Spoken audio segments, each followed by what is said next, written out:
Hi guys, good morning. So for today's vlog, so may chika na naman ako. So I've been busy lately, 'di ba? Hindi na ako nakapag-upload kasi sobrang talagang busy ako sa work kasi yung pasok ko ngayon is 10 to 10. So 10 a.m. to 10 p.m.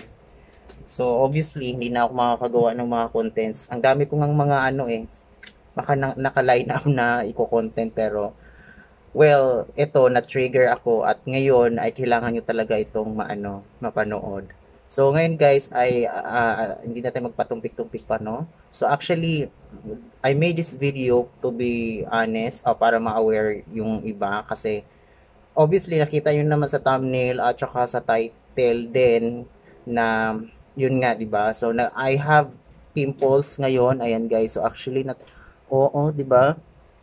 Ayan, so malaki siya. Nasa ilong ko pa talaga. Dalawa ito siya guys. Una is dito. Tapos, ito kasi medyo makati. Makati, irritated ako. Tapos ginaganon ko. Parang tinitiris ko yung isa. So ayan, nawala na.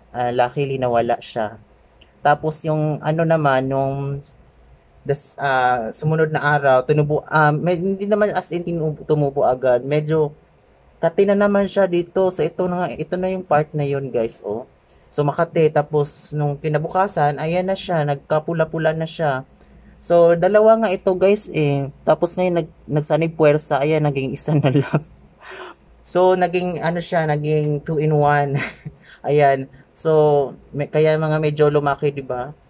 So ayan na guys yung concern ko kasi 'di ba nung 1 month ako nakakita ako ng video dito sa internet na ah yung isang lalaki daw sa Dumaguete na tiniris niya yung yung tigyawat niya dito sa ilong niya. Then nagagabuhay siya. Actually, totoo nga yun guys kasi eto nga, 'di ba, yung natin, yung part natin ng yung dito talaga sa part ng mukha. Sensitive daw talaga itong ilong natin pagka tinutubuan ng tigyawat. So, bawal daw dyan tirisin talaga, guys. Sabi ng mga doctors. So, although ito, nakakatim talaga siyang tirisin. Kasi, ayan guys, oh, may nana na talaga siya. Hindi na talaga nakikita kasi, ayan, may nana na siya guys. So, nakakatim siya na tirisin. So, naisip ko, baka mag-agagbuhay din naman ako pag tinitiris ko tong tigyawat na ito, di ba? So ayan, so hinahayaan ko na lang siya talaga guys. So siguro cost din siguro ng sa sobrang init ngayon. Ayan. So medyo siya, nakaka-trigger nakaka-alarming kasi sa tanang buhay ko guys, ngayon lang talaga ako nagkakaroon ng ganitong klaseng pimples. Although meron man noon, pero hindi ganito talaga siya klaseng kalaki. Tapos, ayan oh, isang linggo na yan sa akin guys na tumubo. As ngayon, ayan, ongoing pa rin talaga siya. Hindi ko alam kung lalaki pa ba to or basta ganyan na talaga siya guys. Oh, 'di ba ang bilis? Hmm.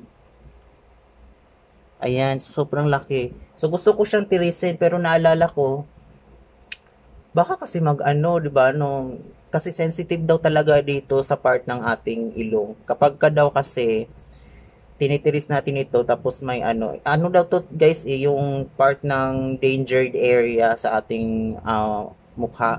So consider as dangered area yung ating ilong kasi naka-center siya. Kasi kapag daw na may mga dugo or na infection yung ating yung dito, sensitive talaga siya. So yung cells natin daw dito is connected sa ating utak. So, yun, kapag ka may naramdaman kayong o kung meron man kayong pimples, tapos dito, sumasakit yung ulo nyo, ayan daw yung cause daw niyan. So, guys, if I were you, kapag may mga ganito kayong cases na pimples, wag na wag nyo talaga siyang titirisin. So, sa akin lang, pero based sa experience naman sa iba, okay lang naman, pero sa akin lang kasi lesson learned na yung 'di ba, yung nangyari sa isang lalaki na halos mawala na siya, 'di ba? Kasi nga tiniris niya yung yung pimples na dito. So ngayon guys, I stopped using all my skincare for the sake of this pimples. Although meron din naman ako dito, oh, ayan. So ini-stop ko muna kasi nga naisip ko baka isa din sa cause ng ano pimples since sobrang init nga, 'di ba?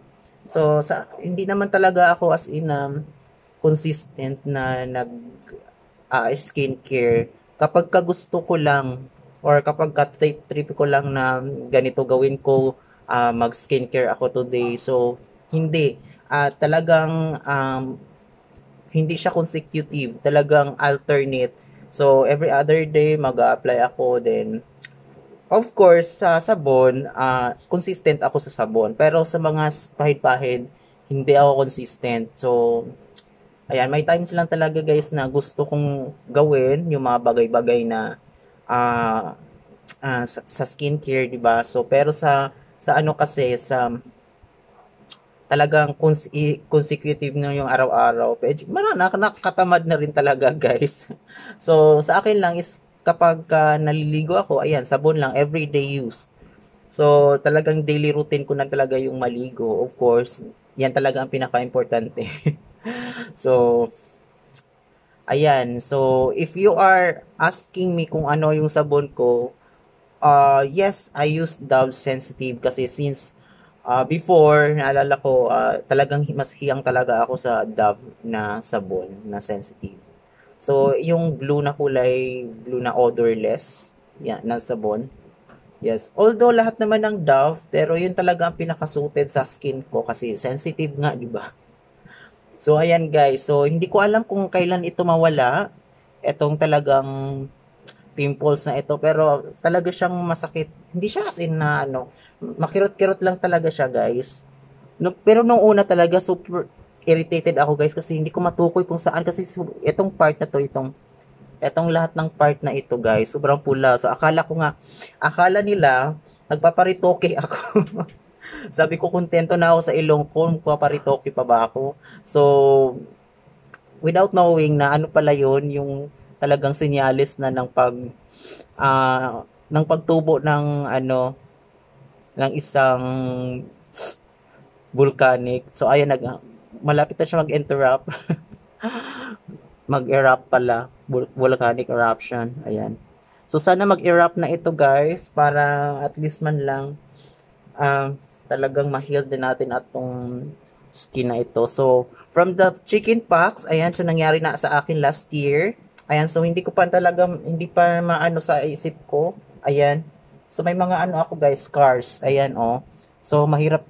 Kahapon kasi, naglinis kami ni tita sa taas. Ayan, so, tapos, inilipat ko si Mikeni, yung ibon namin dito na maliit. Nilipat ko sa kabila. Tapos, ang hirap niyang hulihin. So, naghabulan kami sa kulungan niya. Tapos, ayan, so, nasagi ng ng alambre, kawad. So, ayan guys, ayan, so, may ganyan. So, nagdugo pa nga ito eh. Itong na to, scars na to sa, I don't know kung scars or basta, para siyang nagbukol-bukol kasi siya. Tapos meron akong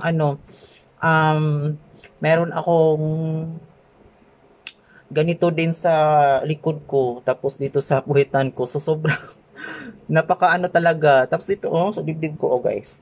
Ayan. So yan yung talagang history part ng chicken pox. So talagang chicken pox talaga ay pinaka talagang serious na So, if you guys are having a chicken pox, so, you might be, go to your doctor para matreat ng maayos. Kasi nag-ask ako dito, pero sabi ng doktor, baka daw, wala nang chance na mawala ito. Pero, there is a possibility na mawala kung ako ng mga experts, so, sa mga dermatologist.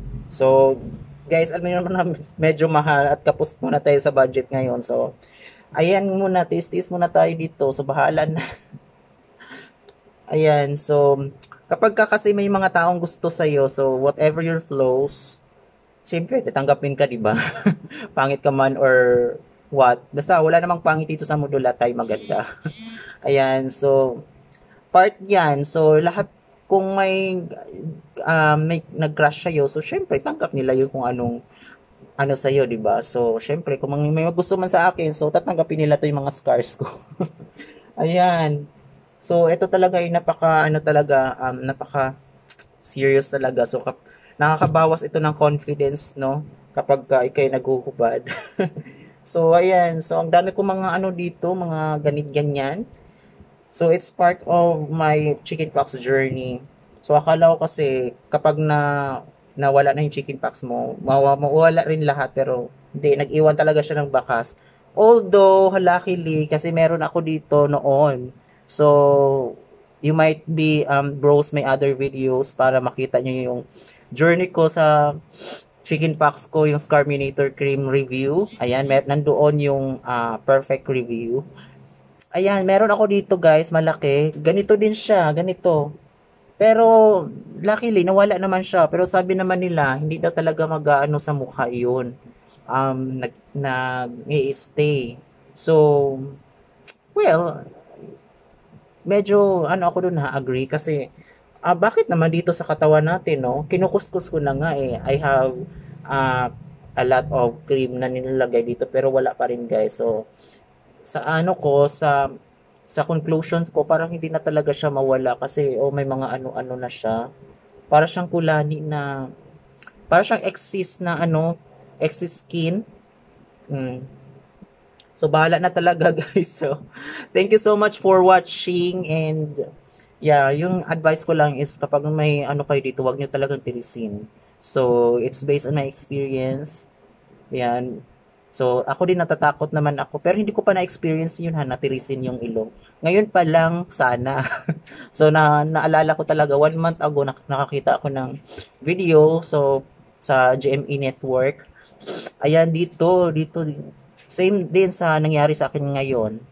So, ayan. So, mga research din kayo, guys. So, alam ko meron din si Dr. Ong na sinabi na bawal din ata tirisin talaga yung dito. Kasi it's dangered zone. Dangered area yung ating ilong. So, yun lang guys. And thank you so much for watching. And please do subscribe. And hit the notification bell for you to be updated sa lahat ng mga videos and vlogs ko soon. Thank you guys.